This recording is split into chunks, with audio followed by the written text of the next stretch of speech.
Hello guys, hope you all are doing well today. Welcome to ID Talk TV. The international break is over and that has left us with a lot of talking points in the World Cup qualification that went down over a period of 10 days. And in this video I'll be bringing you the latest on the Nigerian Super Eagles and their chances of qualifying, if there is any, and also some of the latest news on Chelsea Football Club. So stay tuned as I take you around the latest in football and in Chelsea Football Club. The Super Eagles of Nigeria sits on a tight road en route to the 2026 World Cup qualification after a frustrating and embarrassing 1-1 draw at South Africa last night. South Africa currently top Group C with 17 points, with Benin Republic in second place with 14 points, and the Super Eagles of Nigeria sit third in Group C with 11 points. Currently, the chances of Super Eagles actually qualifying for the World Cup 2026 to be hosted by the United States, Canada, and Mexico is fading away. In fact, has faded away because their chances is very, very slim. The probability of the Super Eagles making it to the playoff round is somewhat impossible. This is one stage of the competition which personally I don't actually like looking into, talking about putting 1 and 2 together and adding plus and minus. If this loss, what will happen? If this wins, and what will happen? And that is the stage at which the Super Eagles of Nigeria currently is right now. And as it stands, it's a tough one and it's a very tight one.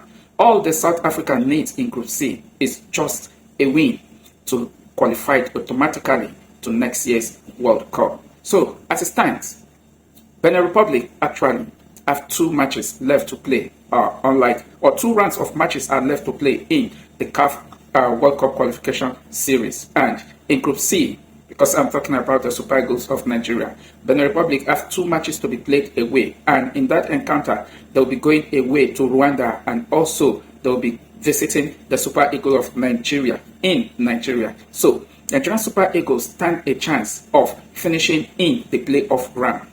Even if Nigerian Super Eagles went on to finish in second place, which is the playoff qualification round, what is their chances of being among the best runner-up?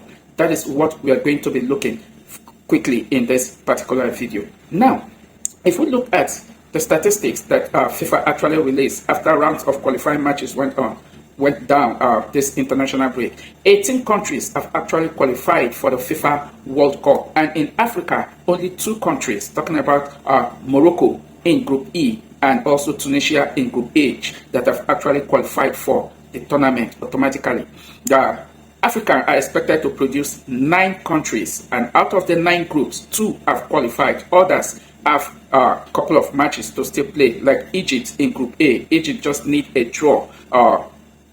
Egypt needs a win, even though a draw will see them through based on their goal difference in Group A. So a draw or a win, either way, goes for Egypt to qualify. In Group B, Senegal sits 18 points and DR Congo sits 16 points. I must say kudos to Senegal last night, coming from 2 goals down to defeat DR Congo away from home by 3 goals to 2. Goals scored by Gueye, Nicholas Jackson, and Pamathasa. I mean, they actually show quality, having putting Senegal at the point of qualifying. All Senegal needs now is a win in their next qualifying round of match, and automatically Senegal will be in World Cup next year. In Group C, where Nigeria is, South Africa sits 17 points and Benin Republic is 14. Nigeria sits third with 11 points and a lot to still play for. And also in Group D, Cape Verde sits 19 points, having defeated Cameroon last night by a goal to nothing. And all that Cape Verde actually need at this point is a win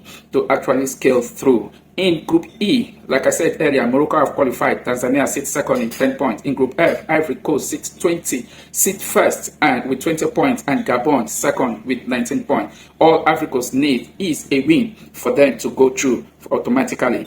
Group G have Algeria in 19 points and Uganda in 15 points. Algeria needs a win to actually qualify for next year's World Cup automatically. In Group H, Tunisia already qualified with 22 points, with Namibia sitting second in 15 points. And in Group I, Ghana sits first with 19 points and Madagascar in second place with 16 points. Now, automatically, only 9 countries qualify from Africa to play in the World Cup next year, 2026. But 10 countries can actually take part if the best runner-up in the African continent can go on to win the Intercontinental Confederation playoff match against any country in Asia, in South America. So, can Nigeria be part of that best playoff, the best runner-up in the CAF playoff round?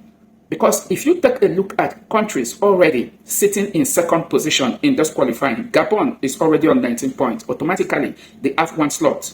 Either Gabon or Ivory Coast, but I don't see Ivory Coast losing their match and stopping them from qualifying into the automatic slot. So, Gabon have taken one of the slots. In Group B, DR Congo sits 16 points, and they were very tough opponent to Senegal last night. So, I think DR Congo that sits 16th and Madagascar also sits 16th in their qualifying round. Now, at this point, 2 rounds of matches are left to be played. And those countries, I don't see them losing their 2 matches just like that, all because we are calculating for Super Eagles to actually go on to win their remaining 2 matches, if they can actually do that, and also got 17 points. But it's football, anything and everything is possible. But it's so embarrassing that our football has gotten to this point of we trying to always use calculator to punch and see how the Super Eagles, the chances the Super Eagles stand to actually qualify for the tournament in United States of America, Canada, and Mexico. It will be very embarrassing that for the second time in a row, the Super Eagles of Nigeria will not be part of the World Cup, having missed out in Qatar 2022. And now, United States, Canada, and Mexico 2026. We just at the edge of losing out, and that is what it looks like at this point in time. So, the chances of Nigerian Super Eagles finishing among the best runner-up and also making it to the Intercontinental Confederation playoff is very, very slim. And as such, the countries that have that chance currently is either Gabon or Ivory Coast, because Gabon sits second with 19 points in Group F, and Ivory Coast top that group with 20 points. So either of them can go through automatically, and one of them will take one spot in the runner-up place. Because how African qualification is done, 9 teams qualifies automatically. Then 4 best runner-up will be grouped into a semi-final stage of the competition, and the best of all will play the Intercontinental Confederation playoff. So, do you see the Super Eagles of Nigeria stand any chance of making it among the best runner-up? Drop your comment down below. But in my opinion, if you ask me, with all of this calculation Nigerian sport analysts and pundits are making or are doing, goes to show that the football administrators and the management of the Super Eagles have actually failed. For Nigeria, claiming to be the giant of Africa, failing to qualify for the second time in a row in a major tournament, I mean, it's a slap to our football with all the talent available across the country. But it is what it is. It's football. Other countries grow every day up the rank. Nobody could imagine that Benin Republic now sits ahead of the Super Eagles in Group C. So, in that way, we ought to see how this will play out. 2 rounds of matches left to be played, and we will see whether the Super Eagles can actually stage a very good fight for themselves. Because at this point, they have little or nothing to play for. Okay, what do you make of the Super Eagles? Do they stand any chance? Drop your comment down below. So let's move on and take a look at some of the happening in Chelsea Football Club. And there are some news, there are latest news on players and how they are faring so far. Okay, there is news on Liam Delap after he sustained his injury against Fulham in the Premier League round 3 matches. Check this out from David Houston. Liam Delap expected to start training again in November, plus return to play soon after, ahead of festive schedule. No surgery for 22-year-old Chelsea football striker's hamstring issue. Recovering time approximately 10 weeks from when injury occurred. In as much as it was sad seeing Liam Delap sustain injury, I think the good news there is that the young lad is not going under the knife. Therefore, there is no surgery for Liam Delap. And expected time for Liam Delap to return to training 8 November.